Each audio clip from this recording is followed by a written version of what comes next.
Razowitz, Asa Goldstock, Nicole Levy. Coach, can you start with an opening statement? Whew.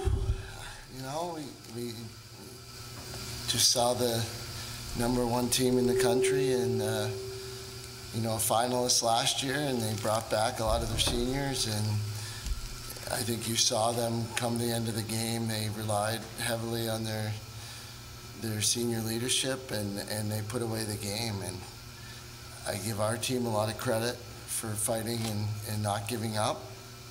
I thought we saw some real positives out there, and you know, we got some opportunity to get better as the season goes. And I think for an early season game against the #1 team in the country, I thought we did okay. You know, we'll go back, do some work, and get better as the season goes on here. Coach, the draw control 18-10 obviously was a killer. How did that really impact the game? You know, there were a lot of areas. Obviously, you know, the beginning of the game, we were doing well on draw controls, and it was around the circle. We were battling, we were coming up with the ball. But then they settled in, and Sam Apuzzo, Tewaaraton winner from last year, stepped up her game on the draw circle in the second half and really dominated. And, you know, we didn't have much of an answer for her. I think we got a little bit tired. She controlled the ball where it went, and it allowed them to gain those multiple possessions in the second half and really take control of the game. How did you feel about the 7-2 start? Kind of what was clicking for the offense? Well, you know, we were making our shots for one. You know, the ball was going in the net. We were getting good opportunities. You know, I think we took advantage of that, and we didn't press it, and we waited for good ones, and we buried our shots, and that allowed us, with the draw controls and the stops on the defensive end, to get that 7-2 lead. And I think it just shows that the potential's there. We just got to figure out how to do that for 60 minutes. And what do you think contributed to it shrinking the lead?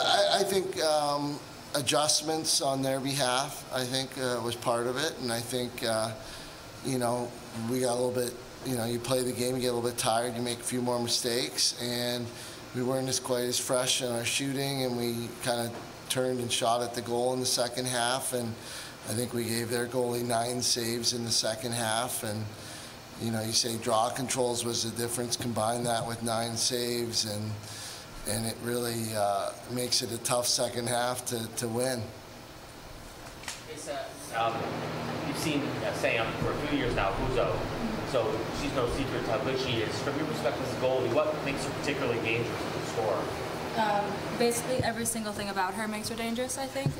No, she's so creative, and I know it's built off of great coaching. She has great coaches, and they taught her a lot, and she just goes in the field, and she just has the ability to, and she's much like our attackers, but she just has the ability to completely fake me out or just be everywhere in the field at once. You know, we were trying to find her. You know, she scored 7 goals on us. It was really important for us to find on the field, but every time she was in one spot, 2 seconds later she'd be across the field just getting a feed and putting it in the back of the net. So and I've credit the defense a lot for getting a lot of pressured shots, but with Sam in particular, it was just very difficult to find her because she was constantly open, and as an offensive unit for them, they just work so great together that it's a little difficult to know where they are at all times. How'd she get open? How'd she get open? They sent 3 behind. We didn't communicate that, and she was open on the crease. Yeah, she got a lot of catches. I think that's her. That was a dagger for us. She can catch the ball on the crease clean and put it in the back of the net without anyone knowing that she caught it. So. And Emily, Coach mentioned 9 second half saves. You both played really well in the second half. There's a couple times where you coming back, you had a free shot with a chance to tie the game. Do you think it was more you're putting the ball in her stick, or was she just hot in the second half than the first? I think we made her look really good. I think we were definitely more focused on shot placement in the first half. In the second half, you know, it's a lot of pressure, especially when the score became what it was. So, you know, it's just that extra second to look and shoot where she isn't. So. The free position goals, Coach, they capitalized 4 out of 8 times. You only had 5. That obviously was a killer. What can you do moving forward to try to cut that down? Well, I think that's just a result of the draws, possessions, 8 to 5 is pretty, the percentage is less than the draw percentage. So, I thought the defense played pretty well, and we did all right on the 8 meters, but, we got a few of our own, and you just got to, we try and finish on them. We did on some, and they came out ahead by 2, just to draw control, saves, ground balls, some key stats that went their way, made the difference. And to have it only be 2 goals, I think shows a lot for the talent that we have and the ability we have. And Nicole, if you can talk about their goalie play in the second half as well. You had a couple chances. I think she some saves on. Was it just a question of maybe your shots weren't accurate, or was she turning anything up there in the second half? I think I played in high school at Laurendale, and I think she's a phenomenal goalie. I think it was definitely the first lefty goalie that we've seen this year, and that definitely puts a little bit of stress. But I agree with Chuck. I think we made her look really well, really good. But she is credit to her because she is a great goalie. She's your high school teammate. Not we played club together, yeah. Coach mentioned the challenge of the #1 team. What do you learn the most from this early contest with a #1 ranked team like Boston College? That we're not that far off, and that we can clean up a lot of our mistakes. We can compete at this level, and then that's our goal, is to be a Final Four caliber team playing for the championship Memorial Day weekend. And I think today's show we're not that far off. Alexa, from a player perspective, how was just trying to guard Uzo, and then did you guys ever think about face guarding her and changing up the defensive scheme? I think the coaches put a lot of trust in us, and she is very shifty.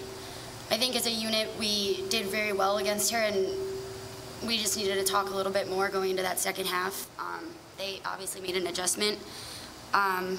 I think that we did really well in the defense that we were in, and if we had just made a little bit of adjustment, we would have been fine going forward. Emily, you took a lot of the draw controls against Sam. How did you approach those? So we spent a lot of time preparing this last week, looking at last year's film and film from the fall. So I mean, when it comes to the draw, it could be a mind game. So we can go in with a game plan, and then they have theirs, and it's a constant adjustment. So you just have to keep on going with it. What did you see from Sam that made her so successful against you guys? Sam's a great player. I think with the draw, you can almost tell based off the second it gets set where it's going, and feel it out. So I think she was able to control a lot of it, and it shows in the draw controls and the stats sheet. So yeah. Got the sense with Boston College, once they start coming back again on the roll, they look like the #1 team, or defending runner-up. They played with confidence. Do you sense they were just gaining confidence, or do you sense it was more just, like Coach said, basically making the team work as well as they did in the first half? I think a little bit of both. I mean, going back to what you were talking about with the draw, I think it's, if you win the draw stat, I think that will also show in the score at the end of the game. So, with the draw comes a lot of momentum, and the team, everyone builds off of that. So, when we get into that slump, it's only a time for them to capitalize on it. Isa, off a free position goal to make it 12-10, you seemed a little frustrated. I think you threw your hands up, talked to the ref. Kind of what were you thinking there? Because they were jumping the whistle and they were going early. So I think that the ref missed that twice in the game. And I think that it was pretty evident on the field that happened.